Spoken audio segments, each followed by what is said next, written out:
ate at ang buong family po ay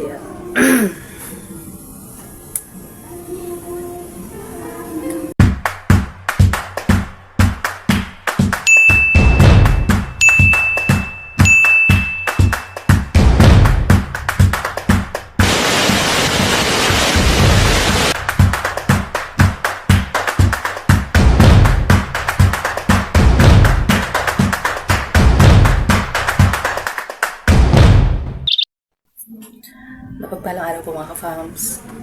Kamusta po ang lahat at sana po ay nasa mabuti kayong kalalagayan.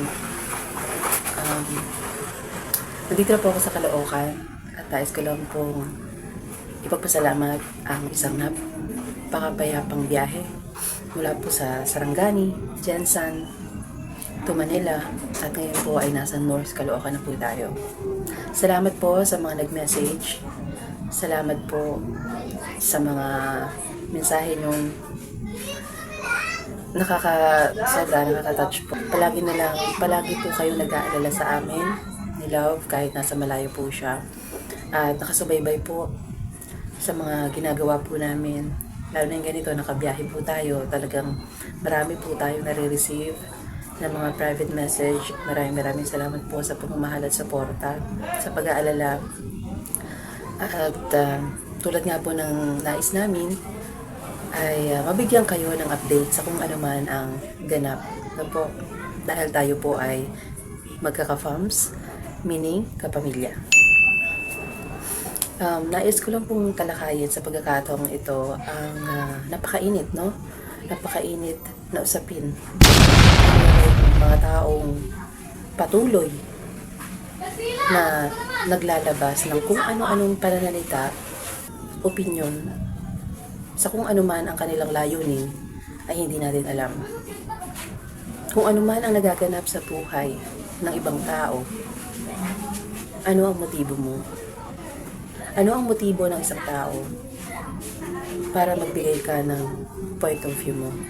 Yes, point of view is expression of yourself. And there's a freedom of speech. Wala tayong pagtatalo doon. However, meron pong mga nasasaktan na pamilya, meron pong nasasaktan na mga tao, nasasagasaan ang kanilang mga personal na buhay. Ano po ang motibo ninyo sa mga ginagawa ninyong hindi nakabubuti para sa kapakanan ng iba? Hindi ko po pangihimasukan ang motibo ninyo. Inirerespeto ko po yan. Adult na po tayong lahat. So, harapin natin ang mga bagay na dapat nating harapin. Po, wala naman tayong dapat na ikatakot kung wala tayong ginawang masama. Kung tayo man ay nagsasalita on behalf of our friends, loved one, ay hindi po masama yun. Pero sa dinami-dami ng mga nagiging involved na tao, parang you're playing a fire. Po, kayo ba? Ayaw nyo hubang maging simple ang buhay. Hanggang ngayon, sa tinagal nyo po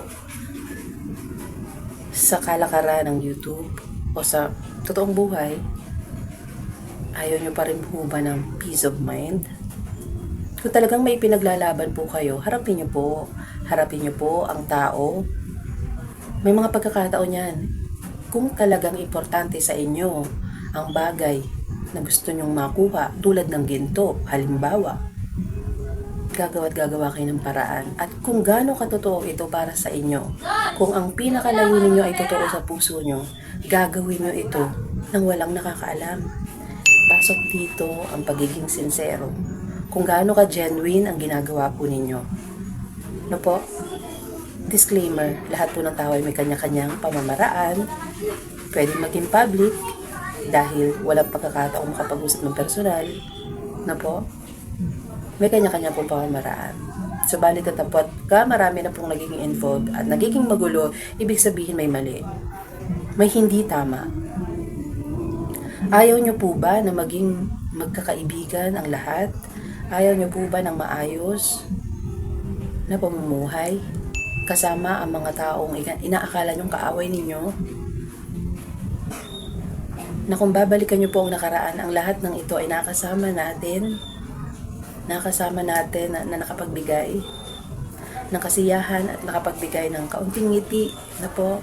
Dahil totoo, ang mga taong nagiging involved ay masayang kasama. Wala namang perpekto, tama si Love. Nabanggit niya po yon. Walang perpekto at umaagree po ako sa kanya 200%. Walang perpekto. May baho ang bawat isa sa atin. Wala pong malinis. Wala po.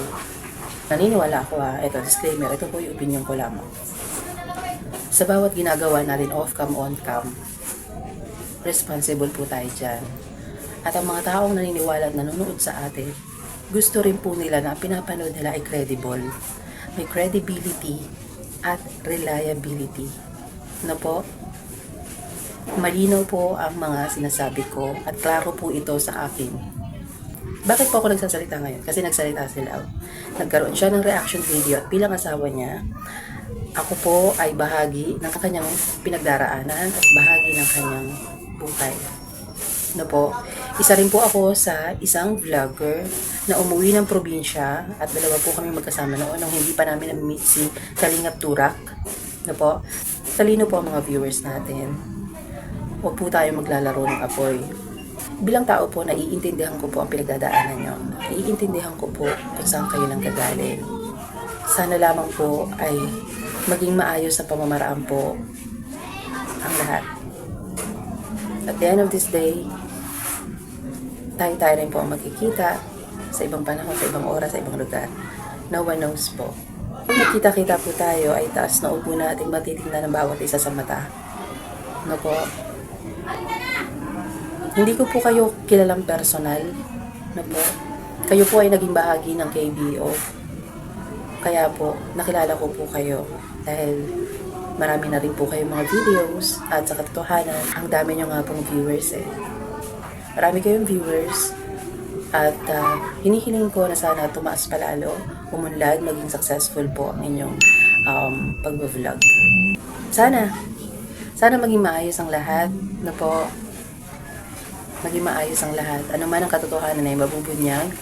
Ano man ang sigalot ay magkakaroon ng resolusyon. Sa lahat ng problema ay may solusyon. Sa tamang panahon, maayos din ang lahat. At hinihiling namin na maging masaya po ang lahat. Maging masaya ang iyong puso, maging masaya ang ating puso. Salamat sa ganitong pagkakataon na muli po tayo nakapagsalita dahil wala tayong pagkakataon na makapag-reach out sa taong gusto natin kausapin. Pero pag may pagkakataon po tayo, mag-reach out po tayo. Mas maganda pong pinag-uusapan ng maayos, mahinahon ng mga bagay na magugulo para may ayos. Dahil nga po, tulad ng sabi ko hindi na po tayo bata. Na po harapin ang dapat harapin, ayusin ang dapat ayusin. Tama kung tama, mali kung mali. Tingin ko sapat na to para makapagbigay ng opinion sa napakainit na sitwasyon sa ngayon. Narinig naman natin ang kanyang mga sinabi na sila naman daw po ay tigil at gusto lamang po nilang ma-express ang mga bagay na gusto nilang sabihin. Na po. At sa totoo lang, napakatapang. At magandang karakter yon pag nasa YouTube ka. Kailangan buo ang loob mo, matapang ka. Ang buo ang loob sa tamang pamamaraan pa rin. Na po. At at the end of the day, wala naman po tayong gustong i-please. Na po, kahit sino wala tayong gustong i-please. Na dapat maisip natin sa bawat desisyon natin ay maging kasiyahan po ng Panginoong Diyos ang anuman na ating mga ginagawa. Na po, pasoko na yung boses ko. Pasoko na. So yun, chill lang. Wala naman tayong dapat na ipag-alala dahil ang mga taong nanonood sa L Vlogs Family, Kavams Official, at sa iba't ibang YouTube channel, kagaya ng Kabusiness Official, Kabusiness Family, na po ay sa tamang pag-iisip na po at nasa tamang edad na po para maintindihan po ang bawat minuto, segundo at bawat salita na sinasabi po natin dito. Medyo pausam po ako at masama talaga ang pakiramdam ko pero ayoko pong palampasin ang pagkakataon ito. At nais ko po na magkaroon ng pagkakataon na ma-express ko lang po ang aking opinion Lagi po kami ng Ka-Business Official na po. At may kapatiran po kami. May kapatiran po kami nire-respeto kahit hindi po kami nagkikita. Saan ang aming kalooban? Kahit hindi po kami nagkikita, magaan po ang aming kalooban. Na one day magkikita kami na wala kaming galit sa isa't isa. Na po, ang kuya at ate at ang buong family po ay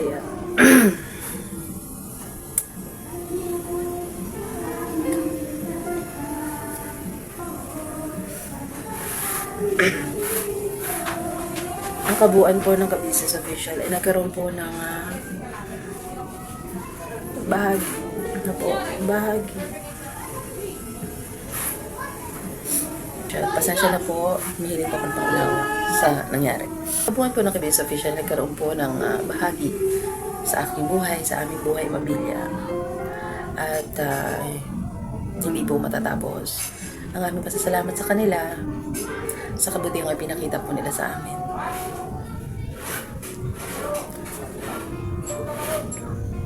Nagkaroon po ng pagsubok, pero nakabangon po muli. So, laban lang, kapit lang, mga sis. Kapit lang, laban lang, mga sis, mga kuya, mga ate. Abangan nyo po ang iba't ibang magiging videos natin na po ng ating mga kaibigan sa kanya-kanyang mga channels. Suportahan po natin, no po. Patuloy po tayong sumuporta sa mga YouTube channel po ng ating mga kaibigan.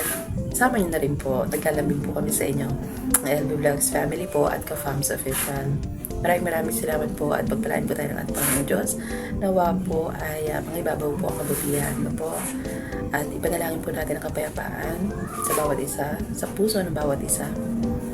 At darating ang panahon, ang tamang panahon